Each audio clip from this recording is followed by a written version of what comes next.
राधे राधे बच्चों। तो आज हम लेकर आए हैं आप सभी के लिए SSI reason statement based question का नेक्स्ट लेक्चर। और आज के लेक्चर में हम मॉडर्न फिजिक्स के स्टेटमेंट बेस्ड क्वेश्चन को आगे बढ़ाने वाले हैं। तो इसके अंदर हम न्यूक्लियस फिजिक्स के स्टेटमेंट बेस्ड क्वेश्चन कर रहे थे, जो प्रीवियस ईयर में आए हुए क्वेश्चन है आईआईटी जेई के अंदर। ठीक है, नीट के अंदर आए हुए क्वेश्चन है। तो इसके अंदर हम करते हैं lecture start. My name is Manoj Jahangir and this is your cute सा प्यारा सा चैनल स्टूडेंट वाला। अब इसके अंदर एक छोटा सा एज्यूम रहता है कि आप अपनी जो थ्योरी होती है वो एनसीईआरटी से या लेक्चर लेकर आते हैं। यदि नहीं भी आ रहे हैं तो हम आपको क्वेश्चन वाइज कॉन्सेप्ट बताते चलेंगे ताकि आपके कोई भी कॉन्सेप्ट ना बचे, और इसके ऊपर किस प्रकार और इम्पोर्टेंट क्वेश्चन बनेंगे वो भी हम आपको बताते चलेंगे। तो करते हैं लेक्चर को स्टार्ट। देखो, इसके अंदर आपको पॉज करना है और एक बार स्वयं से ट्राई करना है ताकि आपको पता चल जाए कि आपका जो थ्योरी है वो तैयार है या नहीं। तो इसके अंदर आपको बोला गया है, इस क्वेश्चन को हम आपको पढ़कर बताते हैं। क्या बोला गया है?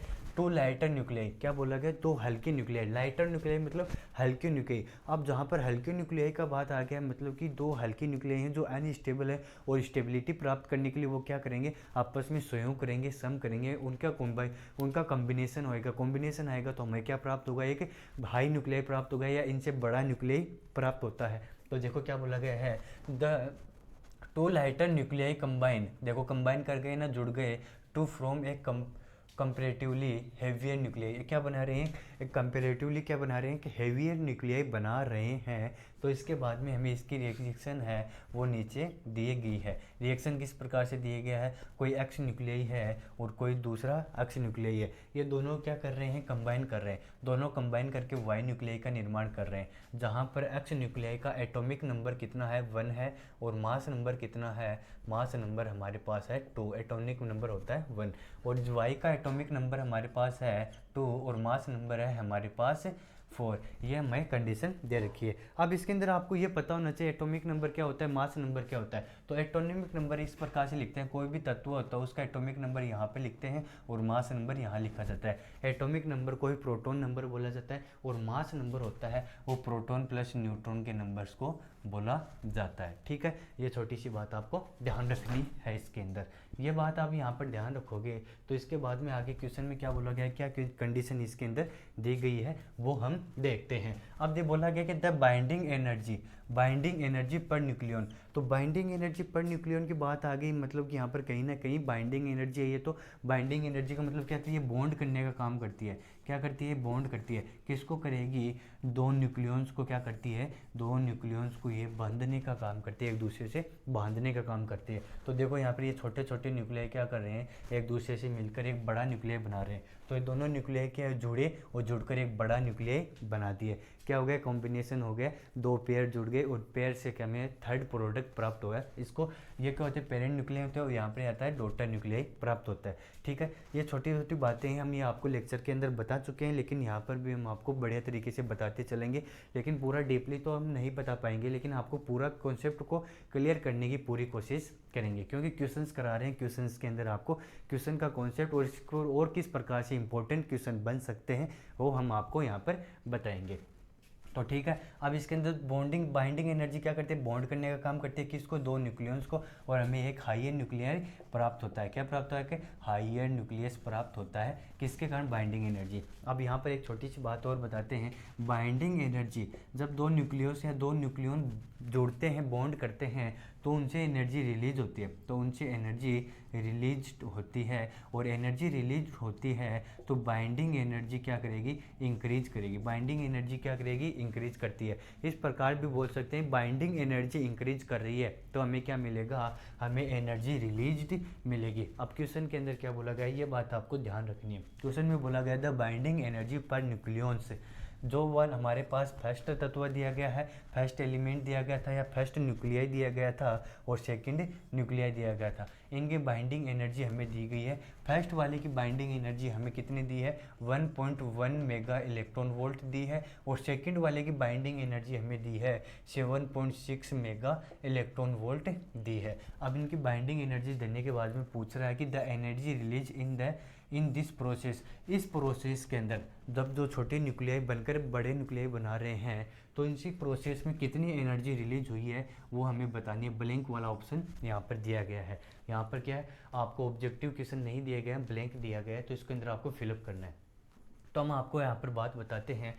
अब यहाँ पर पहले ये इक्वेशन लिखते हैं। यहाँ पर क्या है, x2 यहाँ पर प्लस 1x2 इक्वल टू क्या बना, 2y4 बना। अब इसके अंदर ये वाली बातें हमें पता चल गई कि यहाँ पर क्या बना, 2y4 बना है। ठीक, अब इसके अंदर हम बताते हैं बाइंडिंग एनर्जी। हम लिखते हैं इनके नीचे नीचे binding energy per nucleon. Binding energy per nucleon है तो इसकी हमें 1.1 दी गई है, इसकी 1.1 मेगा इलेक्ट्रॉन वोल्ट दी है और इसकी दी है 1.1 मेगा इलेक्ट्रॉन वोल्ट और यहाँ पर बाइंडिंग एनर्जी दी है 7.6 मेगा इलेक्ट्रॉन वोल्ट। अब एनर्जी रिलीज दी है, एनर्जी रिलीज दी है मतलब इन दोनों की जितनी एनर्जी है, दोनों की जितनी एनर्जी है और यहाँ पर जितनी एनर्जी हमें प्राप्त हो रही है, दोनों से मैं क्या कर देता हूँ, माइनस कर देता हूँ, सब्ट्रैक्ट कर देता हूँ। तो मेरे पास क्या एनर्जी आ जाएगी, जो हमारे पास हमें बाहर से रिलीज हुई है या फिर हमें जो डिफरेंस देखने को मिल रहा है, जो डिफरेंस देखने को मिलेगा वही तो एनर्जी हमें नहीं मिल रही है, वही तो हमें रिलीज कर दी। तो यहाँ पर क्या मिला, ये वाला इतनी है, इसकी एनर्जी क्या है, ज़्यादा है और ये वाली एनर्जी क्या है, कम है। तो इसके अंदर एनर्जी क्या होगी, रिलीज हुई है, या फिर जितनी एनर्जी रिलीज हुई है वो एनर्जी हमने इसको कहाँ से दी है, इसको ये वाला न्यूक्लियर बनने के लिए एनर्जी तो देनी पड़ेगी ना। क्या इसकी बाइंडिंग एनर्जी ज़्यादा है और इसकी बाइंडिंग एनर्जी कम है, तो इसको एनर्जी देनी पड़ेगी। अब वो एनर्जी हमने कहाँ से दी है, कहाँ से रिलीज करवाई है, वो इसके अंदर बताना है। तो इसके अंदर हम क्या ऐसा कर सकते हैं, ये टोटल बाइंडिंग एनर्जी हो गई 2.2 और यहाँ पर बाइंडिंग एनर्जी है 7.6। अब मैं 7.6 से 2.2 को माइनस करता हूँ तो मेरे पास आ जाएगी इनकी डिफरेंस, और डिफरेंस को मैं क्या बोल रहा था, एनर्जी रिलीज। तो यहाँ पर देखो कितना आ जाएगा, 5.4 हमारे पास आंसर आ जाएगा। यह आपको ऑप्शन में मिलेगा और यहाँ पर फिलअप करने के लिए नहीं आता है तो आप यहाँ पर ये फिलअप करते हो और जैसे आप आंसर की में या फिर अपना रिजल्ट चेक करते हो तो ये आंसर आपका क्या मिलता है, गलत मिलता है। आपके साथ में यहाँ पर नेगेटिव मार्किंग भी हो जाती है और एक आते हुए क्वेश्चन भी गलत हो जाता है। क्यों गलत हो जाता है, क्योंकि इसके अंदर क्या बोला गया है, इसके अंदर बोला गया कि जो एनर्जी रिलीज हो रही है उसकी बात कर रहा है, न कि बाइंडिंग एनर्जी का डिफरेंस बच रहा है। एनर्जी रिलीज हो रही है उसकी बात कर रहा है।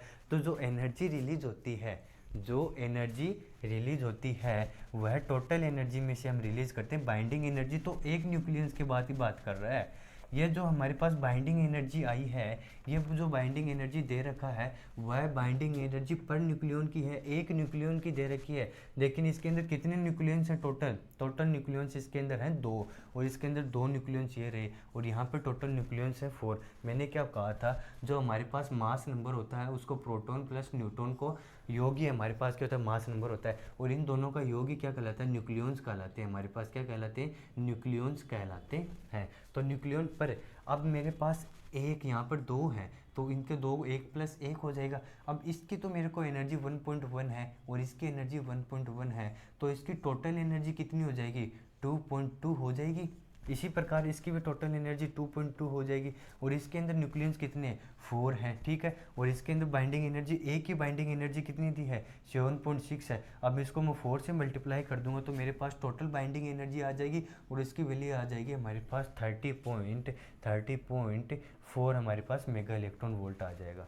इस प्रकार से ये क्या, एक न्यूक्लियन की बाइंडिंग एनर्जी दे रखी है, ये भी एक न्यूक्लियन की बाइंडिंग एनर्जी दे रखी है। लेकिन हमें क्या करना है, पूरे न्यूक्लियस की एनर्जी में से क्या है, एनर्जी पूरे न्यूक्लियन में से क्या हो रही है, सब्ट्रैक्ट हो रही है, रिलीज हो रही है। तो इसके अंदर से माइनस करना पड़ेगा, सब्ट्रैक्ट करना पड़ेगा। तो यहाँ पर हम क्या करेंगे, पूरे न्यूक्लियस की निकालेंगे। तो यहाँ पर मैं लिख सकता हूँ क्या, टोटल बाइंडिंग एनर्जी या टोटल एनर्जी यहाँ पे लिख देता हूँ। तो टोटल एनर्जी को इसको इंटू 2 करना पड़ेगा, इसको भी इंटू 2 करना पड़ेगा। क्यों कर रहा हूँ इंटू 2, क्योंकि ये 2 न्यूक्लियंस है, ये एक की है, इसको इंटू 4। यहाँ पर एक ही न्यूक्लियन की दिया गया है और टोटल न्यूक्लियंस हमारे पास 4 है, इसलिए मैं इसको 4 से मल्टीप्लाई कर रहा हूँ। ठीक है, समझ में आ रहा है बड़ी बढ़िया तरीके से। अगर नहीं आ रहा है तो इसको दोबारा से देखेंगे। देखो इसके अंदर मैंने बोला है, यदि समझ में आ गया तो आगे देखो इसका आगे मैंने कैसे कर रखा है। अगर नहीं आया तो एक बार इसको रिपीट करेंगे, हम दोबारा रिपीट कर रहे हैं।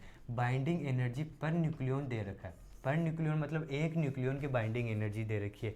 लेकिन हमारे पास यहाँ पर न्यूक्लियंस कितने हैं, 2 न्यूक्लियंस हैं। तो एक न्यूक्लियन की बाइंडिंग एनर्जी x दे रखी है तो दो न्यूक्लियंस की बाइंडिंग एनर्जी कितनी हो जाएगी, 2x हो जाएगी। 3 न्यूक्लियंस की बाइंडिंग एनर्जी कितनी हो जाएगी, 3x हो जाएगी। n न्यूक्लियंस की बाइंडिंग एनर्जी कितनी हो जाएगी, nx हो जाएगी। तो इसको मैं क्या कर रहा हूँ, जितने न्यूक्लियंस की बात कर रहा है, जितने हमारा एटॉमिक मास नंबर होता है, एटॉमिक मास नंबर होता है एटॉमिक मास नंबर होता है उससे हम बाइंडिंग एनर्जी को पर न्यूक्लियन वाली बाइंडिंग एनर्जी को मल्टीप्लाई कर देते हैं, तो हमारे पास टोटल एनर्जी आ जाती है उस न्यूक्लियस की टोटल एनर्जी आ जाएगी। तो मैं इसको देखो 2 से मल्टीप्लाई कर रहा हूँ, क्यों, हमारे पास 2 हमारे इसका एटॉमिक मास नंबर है और 1 इसकी बाइंडिंग एनर्जी दे रखी है। इससे इसको मल्टीप्लाई करूँगा तो मेरे पास कितनी आ जाएगी 2.2 mega electron volt. Total energy कितनी आ जाएगी 2.2 मेगा इलेक्ट्रॉन वोल्ट आ जाएगी। इसकी भी total energy 2.2 mega electron volt आ जाएगी और इसकी टोटल एनर्जी आ जाएगी 30.4 मेगा इलेक्ट्रॉन वोल्ट आ जाएगी।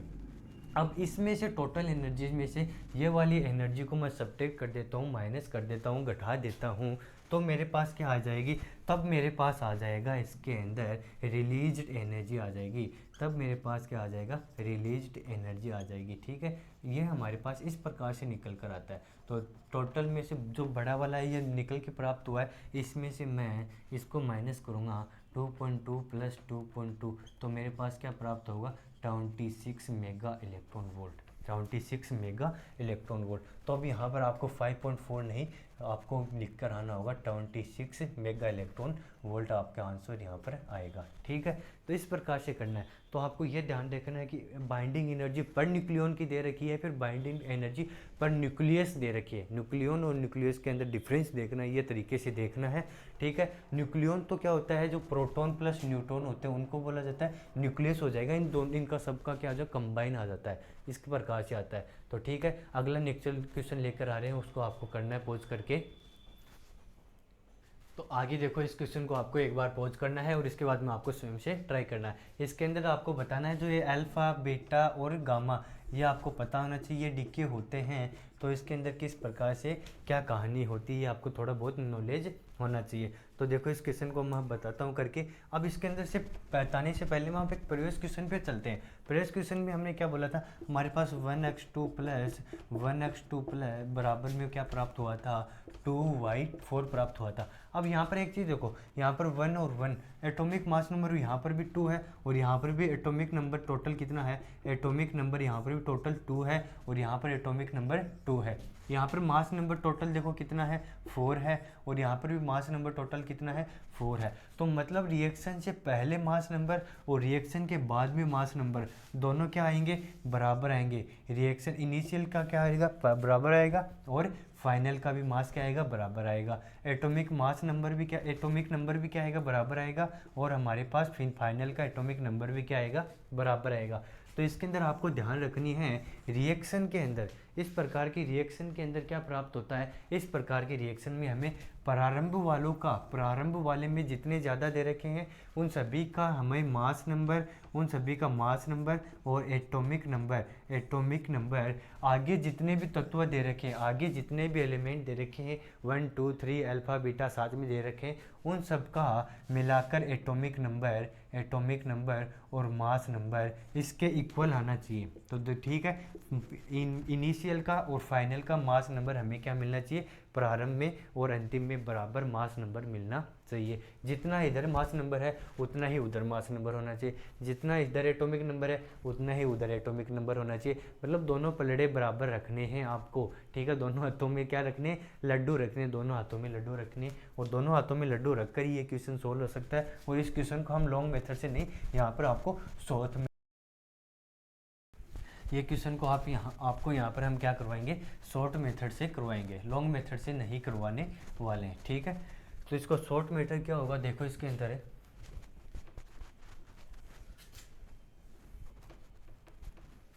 इसके अंदर हमें क्या देखा है, हम क्या बोल रहे थे, प्रारंभ वाले का मास नंबर, इनिशियल का मास नंबर और जो फाइनल में हमें मास नंबर प्राप्त हो रहे हैं उनका मास नंबर क्या मिलना चाहिए, बराबर मिलना चाहिए। तो हमें इस वाले से ये D4 प्राप्त हो रहा है, क्या प्राप्त हो रहा है, D से हमें क्या प्राप्त हो रहा है, D4 प्राप्त हो रहा है। और D से D4 प्राप्त होने के बीच में हमें कितने बीच में वो हो गई, हमारी रिएक्शन हो गई, वो भी हम इसके साथ में लिखते चलते हैं। तो बीच में देखो D वाले का मास नंबर मैं मान लेता हूँ, यहाँ पर दे रखा है D, लिख देता हूँ। D वाले का मास नंबर होता है DM से मैं डिनोट कर देता हूँ। ठीक है, D1 का मास नंबर आएगा वो इसके इक्वल होगा। ठीक है, मैं इस प्रकार से लिख सकता हूँ D1 का मास नंबर, ठीक है, D1 का और प्लस D2 का मास नंबर प्लस D3 का मास नंबर प्लस D4 का मास नंबर, इस प्रकार से लिखेंगे तो ये तो बहुत बड़ा हो जाएगा, तो इसका 1 का मास नंबर, 2 का मास नंबर, 3 का मास नंबर ये हम ज्ञात नहीं कर सकते। तो मैं इसको ये सब मिटा रहा हूँ, यहाँ से क्या कर देता हूँ, इसको यहाँ से मिटा देता हूँ। अब मेरे को एक चीज़ देखो, यहाँ पर यहाँ से क्या हो रहा है, अल्फा पार्टिकल इमिट हो रहा है, यहाँ से क्या हो रहा है, बीटा माइनस इमिट हो रहा है, यहाँ से बीटा माइनस इमिट हो रहा है, यहाँ पर हमें फिर से अल्फा हो रहा है, और यहाँ पर गामा, और उसके बाद में हमें क्या मिला, D4 मिला, उसके बाद में हमें क्या मिला, D4। अब इसके अंदर देखो, इसके अंदर से अल्फा जाएगा तो D1 बचेगा, मतलब इन दोनों का और अल्फा का यहाँ पर और इसका, इन दोनों का क्या मिलेगा, बराबर मिलेगा। फिर इसका टोटल था वो इन दोनों के बराबर मिलेगा, फिर इसका टोटल था इन दोनों के बराबर मिलेगा, इसका टोटल था वो इसके बराबर मिलेगा। जब मैं पूरी इक्वेशन को सोल्व करता हूँ, एक बराबर करता हूँ, तो हमारे पास डी के इक्वल मास किसके मिलेगा, alpha plus beta minus plus alpha plus gamma plus D4। In short आप ये बोल सकते हो, जो हम इमिट करा रहे हैं, डीके करवा रहे हैं, जो हम रेडियो एक्टिव डीके करवा रहे हैं, उनका मास या उनका एटॉमिक नंबर प्लस जो हमें लास्ट में एलिमेंट मिलता है उसका मास नंबर, उसका एटॉमिक नंबर का सम हमें क्या प्राप्त होगा, इनिशियल के बराबर प्राप्त होगा, इनिशियल के बराबर प्राप्त होगा। और वही कहानी मैंने किया है, इनिशियल का alpha beta minus alpha gamma plus D4 के बराबर कर दिया है। ठीक है, ये आपको ध्यान रखना है, जो इमिट करवा रहे हैं, जो डीके करवा रहे हैं, उन सभी का मास, उन सभी का एटॉमिक नंबर क्या करेंगे, सम, और जो लास्ट में बचता है उसका एटॉमिक नंबर, मास नंबर क्या करेंगे, सम कर देंगे। तो हम यहाँ पर किसकी बात कर रहे हैं, मास नंबर की बात कर रहे हैं। तो मास नंबर की बात कर रहे हैं तो देखो डीएम का मास कितना है, डीएम का मास कितना है, mass number of D is 182। Alpha क्या होता है, अल्फा होता है हीलियम का नाभिक होता है, 2He4 बोला जाता है, तो इसको बोला जाता है अल्फा। तो अल्फा का मास नंबर कितना आ जाएगा, 4 आ जाएगा। अल्फा का मास नंबर कितना आ जाएगा, यहाँ पे 4 आ जाएगा। तो यहाँ पे अल्फा का 4, बीटा माइनस को -1E0 बोला जाता है, ये माइनस बीटा हो जाएगा। ठीक है, -E0, तो इसको मैं लिखूंगा 0 प्लस अल्फा का फिर से मास 4 आ जाएगा। गामा क्या है, एक विकिरण है, ये क्या है, रेडिएशन है, इसका कोई मास नहीं है, तो यहाँ पर इसका कोई इफेक्ट नहीं होगा। प्लस D4, इसका तो हमें ज्ञात करना है, तो D4M का हमें मास ज्ञात करना है। तो अब इसके अंदर देखो 182, ये कितना हो जाएगा, टोटल 8 हो जाएगा, इससे मैं 8 माइनस कर देता हूँ, तो हमारे पास D4 का क्या आ जाएगा, मास आ जाएगा। तो D4 का मास हमें कितना मिला है, D4 का मास हमें मिला 174 मिला, कितना मिला, 174 मिला है। ठीक है, इसी प्रकार से क्या करूँगा मैं, इसका डी एटॉमिक जो दिया है इसका एटॉमिक नंबर लिखूंगा, और जो इमिट हो गए, जो डीके हो गए, उनका क्या लिखूंगा, एटॉमिक नंबर, उनका एटॉमिक नंबर, और लास्ट वाले का एटॉमिक नंबर लिखूंगा। तो देखो alpha plus beta minus plus alpha plus gamma plus Da4। ठीक है, ये लिख दिया। अब इसके बाद में देखो अल्फा का मास नंबर कितना होता है, एटॉमिक नंबर कितना होता है, 2 होता है। ठीक है, बीटा का कितना होता है, -1 होता है, 2 प्लस -1, ठीक है, प्लस 2, गामा का कुछ भी नहीं है, और D4 का हमें ज्ञात करना है। इसके बाद Da का कितना दिया, एटॉमिक नंबर Da 74 दिया है, तो ये 74 हो गया। ठीक, अब इसके बाद में देखो 74 बराबर 2 - 1 प्लस 2 प्लस D4A। तो D4A का मास नंबर, एटॉमिक नंबर कितना आ जाएगा, D4A का एटॉमिक नंबर आ जाएगा, 4 में से ये जाएगा, तो यहाँ पर बचेगा 3। देखो यहाँ पर कितना बच रहा है, 3 का बच रहा है, और 3 को इधर भेजूंगा तो यहाँ पर कितना बच जाएगा, D4A बराबर 71 आ जाएगा। तो ये आपको ये मालूम होगा कि 71, तो ये 71 इसके अंदर है, तो ये वाला आंसर हो जाएगा। ठीक है, अब इसके अंदर देखो ये चीज़ आपको पता है कि जो डीके करवा रहे हैं, जो हम डीके करवा रहे हैं, उन सब का एटॉमिक नंबर और साथ में जो लास्ट में प्राप्त हो रहा है उनका एटॉमिक नंबर इनिशियल के एटॉमिक नंबर के बराबर आएगा। और मास नंबर में भी यही कहानी होती है, जो डीके करवा रहे हैं उनका मास नंबर और जो हमें लास्ट में प्राप्त हो रहा है उसका मास नंबर, और जो हमें इनिशियल में था उन सब का क्या आएगा, इनिशियल के बराबर में प्राप्त होता है। ये कहानी पता है तो आप इसको शॉर्ट में कर जाओगे, अदरवाइज यहाँ पर इसको पूरे तरीके से लिखोगे। यहाँ पर इसका मास नंबर दे रखा 182, एटॉमिक नंबर 74, फिर हम इसे डीके करवाएंगे, तो डीके करवाने पर हमें अल्फा का डीके करवाना मतलब 2He4 को हम डीके करवाएंगे, तो यहाँ बचेगा 72 और यहाँ पर बचेगा हमारे पास 178। इस प्रकार से आगे आगे चलते जाएंगे, तो ये क्या थोड़ा दिक्कत कर देगा। अब यहाँ पर अगर इस प्रकार से आपको शॉर्ट में लगता है तो इसको इस प्रकार से कर सकते हैं और या इस प्रकार से कर सकते हैं। कोई भी बड़ा अगर आपको और भी आगे तक दे देता है तो इसको आसानी से कर जाएंगे आप इस ट्रिक के द्वारा। तो यहाँ पर हमारा ए आंसर हो जाएगा। ठीक है बच्चों, अब इसके अंदर अगला क्वेश्चन लेकर आएंगे। आप तब तक के लिए अब इस क्वेश्चन को देखेंगे, पॉज करके एक बार स्वयं से ट्राई भी करेंगे।